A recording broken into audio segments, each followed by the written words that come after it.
Hey, the Big Picture Manatee. How are you guys? Hey, Woo! All right. It's great to see you. We're back again with another episode of the Big Picture Manatee, everyone, and here to educate, engage, and inform people who are interested in Manatee County, citizens of Manatee County. And we have some people that watch us from far away places just to see what's happening here. So, welcome. I'm Cheri Coryea, a former Manatee County administrator, and also I just reflect back on 31 years of local government. For sure. It's been a long ride. I'm Misty Servia, former county commissioner in Manatee County, former employee for Manatee County government, current employee in DeSoto County, and have my own urban planning business. Reggie? hey. My name is Reggie Bellamy, former county commissioner, proud veteran with football around the corner. I'm excited as a proud graduate of Bethune-Cookman College, and my Trojans are doing very, very well. I am the proud executive director of the Palmetto Youth Center, and here we are, getting ready to discuss last week's action pack. And Here let's we get ready to rumble. That's right. That's right. Boy, was it action packed. It was like every day was something different, something new. And there's been all kinds of things happening last week at our local Board of County Commissioners. I mean, including threats of legal action, people thinking that the governor was going to be able to remove them from office, scrutiny from citizens on the local level wanting their commissioners who they got on board in November to support, some of the things that were important to them. And, the time has finally come to address some of the really important subjects. So here's some of the things that were on the table. Um, Proposing to increase the impact fees that we've talked about before and that have been written forever about, getting those back to where they were supposed to be. The big one was to restore the wetland buffers and protections that the citizens really demanded be repealed when they elected these folks. And that's at policy 2.1.2.8. And I know we're going to hear a little bit more about that. And then the good old FDAB line, that what's that stand for? Future Development Area Boundary. And all four of those new commissioners, well, three new, one old, were elected to be on the board in order to address these issues. And so all I can say is, Reggie, like, how the heck did we get here? Like, Well, I'm probably going to go on one of my Reggie rants here, right? And there's a lot been going on within the last couple of years, and it's almost like the clash of the Titans, and here we are. Over the last several election cycles, the development community, and I really don't go in at that a lot, but they have deepened their hold and their influence, at the commission level, especially as it pertains to development policies. And here we're going to get into it. They also deepened their support on the state level at Senate Bill 180 was recently passed.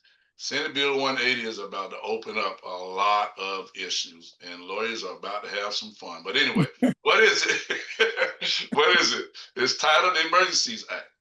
It was enacted to strengthen the provisions of an earlier bill, Senate Bill 250, that prohibited local governments from enacting more restrictive rules to their comprehensive plan brought on by recent hurricane issues across the state, prohibiting local governments from adopting ordinances for substantial improvements or repairs to a structure which include cumulative substantial improvement periods, prohibiting assessing impact fees for specified replacement structures, revising public hurricane shelter funding prioritization requirements for the Division of Emergency Management, authorizing certain service members to provide medical care in specified circumstances, revising requirements for the state comprehensive emergency management plan, That is a lot going on. Talk to us, to my planner friend. Misty, as a professional planner and a commissioner, help us understand what has happened over the last several years to the wetland buffers, because I really got a lot of questions on that, but I may not ask them. Manatee County, why does Senate Bill 180 jeopardize what the community wants, Misty? Well, look, here's the deal. Senate Bill 180 was created with all good intentions, all in the name of major storm recovery for communities that were hit hardest by hurricanes. And just like you said, Reggie, the goal was to remove all these unnecessary regulations and streamline our recovery and strengthen the communities that needed help, like prioritizing shelters, for example, all good stuff. And guess what? It was not only in place to help those communities that were hit, but it also impacts communities within 100 miles of those impacted by the storms, which is a large portion of the state. Well, this is now being implemented to restrict any new, more burdensome, that's the language, regulations, whether related to storm recovery or not. That's how it's been twisted. So what that's doing is it's curbing all planning efforts across much of the state, and it's just being used as another way to undermine local governance, in my opinion. And here's the rub. The last board passed some really bad policies directly related to the wishes of a couple of wealthy developers who financially benefited. We know that.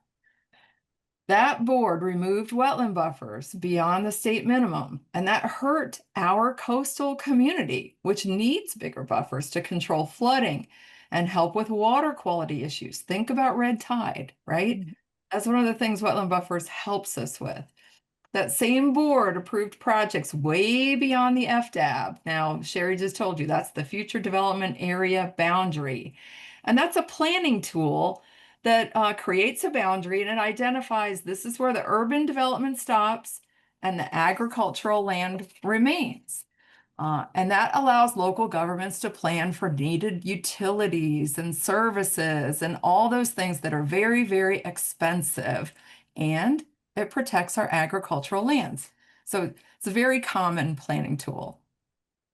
The move to twist that FDAB policy and remove those wetland buffers were super bad policies for everyone, in my opinion, except maybe the developers who were able to buy some cheap land miles from services and can now build housing and provide little or no buffers from wetlands. And all that is going to hurt the community. What's the result? The taxpayers are going to have to pay. We're going to pay for the transmission of water and sewer across miles of vacant land to get to serve these new projects. We're at risk for more flooding, more runoff to our state waters. That means more red tide. That might reduce tourism, fish kills, environmental issues. All these things cost money. So if the environmental impacts don't concern you, the financial impacts should concern you. Manatee County now has a board who wants to restore wetland buffers and the FDAB line as they were before, but you can't create more burdensome regulations, remember, because that would be a violation of state law. So when the current board wanted to tackle those things, they received a message from the governor's office that they may be removed from office if they violate state law. That's a tough position to be in, right? Yeah. So how do we fix it? Well, the American Planning Association and 1,000 Friends of Florida and others have been staunch critics of the way that this law has been twisted and turned around. And they're working with the Florida Association of Counties on lobbying for legislative fixes. Also, I think you've heard that multiple counties are filing or they're planning to file lawsuits challenging the Senate bill, and we'll see what happens. But until the law changes, or the legislature makes a change, or it's repealed in the courts, we're going to be living with this one. And I think it's going to be a while. Yeah, I do too. It really all blew up this week. I mean, it'd been brewing, right? For the last, well, it'd been brewing since things got changed, but I don't think on a local level that we really knew the impacts across the whole entire state to other communities, other cities, other counties. And so, none of this happened overnight. It's just been happening. And, citizens have been trying to stop this, been trying to understand it more. It's complicated. Misty, appreciate you going through what it really means, because it's not really, this not really my area of expertise either in this, kind of development world. But obviously I'm out there studying, I'm learning. Reggie, I'm with you on reading Senate Bill 180, and what does it have, what's the impact. And then I start seeing these threats come in to our local people, and I'm sure everybody else across the state that opposes this is getting them too. But when you start seeing that much power from the Capitol in all aspects, law firms, the governor's office, other state departments coming down on your community, I mean, that should send a message across the entire county of people here that there's a reason it's got to be worth a lot of money to some people. So think about that. So when I mention, other governments, who are they? So there are other cities and counties in the state of Florida that are in the same position. They're pushing back. Some places like the city of Edgewater, city of Deltona, city of Delray Beach, city of Windermere, Maitland, New Smyrna Beach, Esmeralda, Naples, Stewart, Lake County, and Orange County. So, like before, I think we always thought, oh, it's just about us. We're kind of in this crazy world locally all by ourselves, but we're not. They have all also been threatened with these lawsuits and removal of office, just like the Manatee County commissioners are. So this is all out war for everybody. So I just keep saying to myself, I say to you guys, like, oh man, the attorney world is just super excited right now on both fronts, because boy, are they busy, and they can all take a position, some on the government side, some on the we want to fight government side. So let's just watch for all those hourly rates to like explode, explode, explode. But in the long run, what happens? It comes right down to your citizens, and are they able to take the fight? And so also, in a previous meeting, the Board of County Commissioners did pass a vote to ask the county attorney's office to look into this class action lawsuit and some other things that were happening, and to possibly look at what Pasco and Pinellas County were doing from a wording standpoint for a legislative change. But all that's going to take some time. So this class action lawsuit that you're hearing about is $10,000 each on behalf of, right now, the people that I mentioned, those cities that I mentioned or whatever, if they could get into that. I mean, I can't imagine what all that's going to mean, but it's going to play out for a long time, right? I mean, this is not going away anytime soon. It's just going to be more uncovered. There's going to be more happening. And I just wonder, like, are local governments really able to handle this? I mean, given all the other things you have to do on a daily basis to manage your community, do you have the real manpower in the legal department to tackle all of these things and still keep stuff running? I think that's one of the tactics here. I think that's what that they think. We'll just bring all the guns in and scare them to death, and it's going to be interesting to watch. So as a citizen, you got to pay attention, really pay attention locally, as we're going to help you, the Big Picture Manatee, but really also pay attention at the state level. I mean, what happened in all of this ended up happening with Senate Bill 180. And it all happened at the state level of the legislative letter. So you got to look at that. You got to look at new bills being filed, what the wording is. You got to stay on top of it. You got to look into the shadows of all of those people as well, because they don't just get there by saying, we're going to make good things go down in your community. They're a part of all of this. And we've talked over the last couple of years. We brought some other people on here to talk about like the dirty secret of where all this extra money comes from to get people elected, and what all these candidates have a relationship with these different PACs, these political action committees, that provide them funding. But what I do want to say, and what we've tried to report over the past couple of years, is that now citizens can be smarter. You can really use the internet to go on your supervisor of elections website. You can look at the reports that people file that are candidates, and you can see where the money comes from. We've had past relationships with Kathy Antunes out of Sarasota that does the detail, and she's uncovered a lot. She has focused a lot in Sarasota, but now, because this is covering all of our region and beyond, she's also been reporting on some things through her show the detail that are Manatee County related specifically as well. So that's on WSLR. And then also she has a Substack. So I'm just mentioning to all of you, there are ways that you don't have to just listen to what we're saying or read what's in your local news.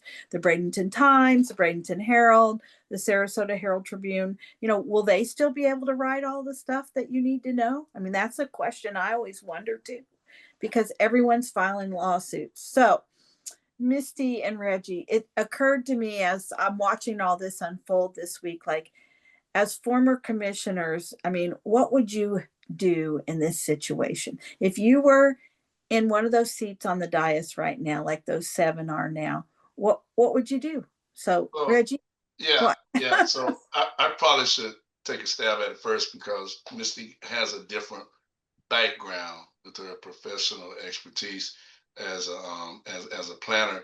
Um, Honestly, I'm reflecting on how I did things when I was a commissioner in these complicated areas. And first of all, I all my decisions I went through legal counsel, right? I would hold these conversations with legal and then talk about these what if scenarios. So I definitely would have done that. And then one of the things that's always interesting is, how does that district commissioner support that topic? Right? Because where it was always 6-1, as the only Democrat, I had to continue to build relationships to assure that I can get some support to get things done in my in my district. So that's just the reality. All right, but the to look at it from a different focus lens, some of my questions would be, well, who wrote Senate Bill, 180?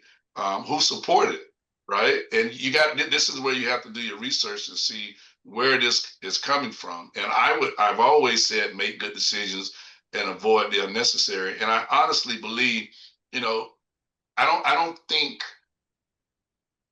either level did a good projection on how this could clash and how this could put the taxpayers in a difficult situation. Now, the legal world is going to love it, right? Rumors out there, some people getting paid $800 an hour, and if they get, put on these particular topics, they're going to take their time, and it's going to cost them taxpayers money. Just thinking about what was done this week, to pull back and not have the meeting, would I have supported that? Yeah, I would have supported that because you got to look and make sure that you make an informed decision now that you're getting threats on, you potentially could be unseated. You could potentially bring more litigation upon the county. So yeah, I would have supported doing that. But when you start talking about the FDAB and the wetlands and all the different antennas that particularly impact it, I think a specific answer would be very, very difficult to give. But to look at where we are right now, I think I would want us to change our tone toward each other, and hopefully it doesn't put us in a manner where we're talking about suing, because again, the taxpayer are the ones that's going to be victimized. And can we piggyback on some of the other counties and cities that are looking at this from a different focus lens? I'm not necessarily saying can we. I'm saying we probably should. So I would definitely support that. And then I don't really attack any leaders and everything like that, but I do question the mindset, right? I do question the mindset of what's going on at the top, and as far as at the state level, and want to know, are you really thinking about the impact on how it's impacting the citizens, how it's impacting the county, right? Because yeah, you can have this magic wand and say this is what you want to do, but life has taught all of us common sense. You know, every action there's a reaction. But now you're talking about potential environment reactions. You're talking about educational reactions. You're talking about what's going to end up taking place and lawsuits going left and right. And as a leader, you should be in the mindset to protect those things, not initiate those things. And that's just my mindset. You know, where's the humility and where's the empathy in all areas to assure that we do not put our citizens in such situation. And I don't know whether or not, you know, we're doing that. So my position would always put the citizens first, right? And kind of hear their perspective. But when you start talking about lawsuits, you're gonna need that legal horsepower. You're gonna need that legal horsepower. And I'm not necessarily saying we have it or we don't have it, but we definitely are about to see. What do you think, Misty? Yeah, lawsuits. Okay, let's remember there are always winners and there are always losers in lawsuits, but the lawyers always get paid, right? So that's why we're going to see lots of them. You're right. I mean, this is like a litigious fairground. Yeah. What would I have done? It's easy to sit here and tell you what I would have done, but I've given it a lot of thought. I think I would have done and supported the same thing that Cruz did, unfortunately. Why? Because I think that we need to think long-term and strategically how things are going to play out and do the very best you can for the people you represent. Isn't that our job? Just very simply, it was, right? To represent constituents in a certain area. I wasn't always perfect at doing that, but I tried to stay focused on that. And I think it's the most important thing because when I was really focused on that and nothing else, I always made the best decisions. They weren't the easiest, and I got lots and lots and lots of calls and pushback when I did it. But to feel right in your heart about doing the right thing for the right reasons, you know, I just don't know how you can do anything else really and live with yourself. So I encourage those commissioners today to look for there are other pathways to skin this cat. And they should take every opportunity to do what's right for the people that they represent. Yeah. Yeah. Strategic, long-term and strategic. I think those both of you are saying are good things.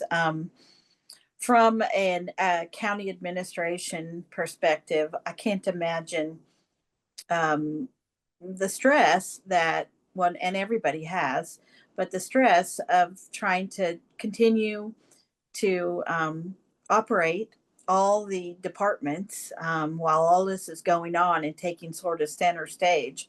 But I do want to say, I think when you look back at what's transpired over the last 5 or 6 years and this push towards hand-picked commissioners and hand-picked administration and that kind of thing, I would say I think it would be super important that if you are in the administration, if you are the administrator, if you are the deputies, you need to cut ties with any of these people that you may take phone calls for, that you may see, that you think you have to see. I mean, this thing, just think about it. This thing has launched itself well beyond you. It's at the board level, it's at the state level, it's at the governor's office. Just do your everyday job. And as you said, strategic, long term. You got a budget coming up that you're going to have a very difficult time over the next couple of years. We've already talked about this $15 million deficit that you had to make up, that you're working on still to make up, that the sheriff and the clerk, you know, were the ones that came forward and the sheriff took, you know, the kind of the brunt of it. And now you're also having to do that internally from a county staff perspective. But I would really, really advise a backing away of having contact with these folks that are out to get the community, because you're serving the community. That's really what you're there to do too. follow the rules like everybody's saying. You're not going to not follow the rules. Follow the rules, and you're going to take one step in front of the other, but it's really hard. And I'm thinking too, from a county attorney's perspective, for Manatee County, think about this. You've got a county attorney that their office and has to deal with all these things. And then you've got two former county attorneys on the private side working for a firm that's probably involved in some of this litigation. So, wow, good luck. Seek support and help from other counties, county attorneys across the state. Come together, talk, find that place where you get as much good advice as you possibly can. And good luck with that, because that has to be weighing on your mind heavily every day, right? So I think when I talk about what the administration and is doing right now, and that is, operate the county, make sure things are happening for the citizens. Right now, as we're sitting here talking, it's pouring down rain, and it's been raining for like solid 3 or 4 days. Hurricane season is coming. It's here, but the hardest part for us is coming. And I would mention that part of all of this started back with COVID. It started with all of the hurricanes. I mean, that's your job. You've got to do that. We know that. And so stick with it. Do the best you can for the community, and, brace yourselves. We all have our fingers crossed that there's nothing more that you have to deal with, but it's raining. So be careful out there. Yeah. So, Reggie, we talked about a lot of stuff today. I mean, where are we at? What are we going to do? I'm just, and in respect to all of this, I think, there are going to be a lot of voices. There are going to be a lot of, bullet points, and influencers are going to, want to be heard, and, staff are going to have to do their job. Not to go against the boss, but to align with her and respect, to just keep the lines of communication open professionally, right? And put yourself in a situation where you're clearly keeping your jobs and keeping everything of what's best for the county out in front of all of us. I think that's the most important part, and as there was a lot of talk today about, leadership, and how it could impact taxpayers. And, from the commission standpoint, you definitely face challenges on balancing those decisions. You got the comprehensive plans, you got the codes, state laws, and local ordinances. And here we go again, those outside influences. I mean, that alone, would apply a lot of pressure. Hopefully you go and exercise and don't take up any substance abuse, but that's another conversation. They're all factors in how you weigh decisions to vote on various items. We had planned on reporting today on how the current board voted on repeal 2.1.2.8 and vote to impose an increase to impact fees. But what happened this week? Put those decisions all in a different lane of their own, to be honest with you. And no one won this week. None. As a matter of fact, the cash register is probably going to get tired, because somebody's pocket is going to be saying ching ching, and that's and the taxpayers and the citizens are the ones who actually lost. Okay, but the Big Picture Manatee will continue to stay informed and help bringing you back updates over the course of the following weeks and months. And this is going to go out and be drawn out. What are your thoughts on it, Miss? Yeah, I mean, I think what you've said is correct. You guys really have framed it up good. And in closing, if you're a first-time listener, you can find us by subscribing to our YouTube channel, The Big Picture Manatee. And while you're there, like us and follow us so that you can be informed when we release new shows. Thank you for your continued support. And please, if you would do us a favor and tell your friends and tell your neighbors and tell your family about the show, and have them also follow the big picture.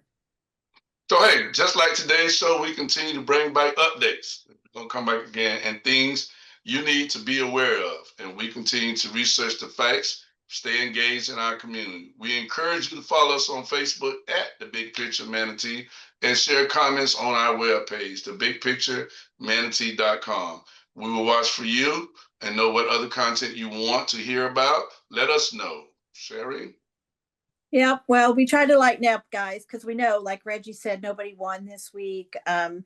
It's confusing. I'm gonna get everybody scratching their head, like what's next, what's happening. That's when you can't drop the ball, right? We're going back to the whole football analogy. You got to keep heading for the end zone. You got to keep pushing forward, and that's what we're all going to do. We're going to make sure that if you can only stay in tune 20 or 30 minutes with this, you can listen to our show. We'll keep you updated. We'll do our best to be as timely as possible, but this stuff does work fast. We're going to be back to talk to you more about the budget.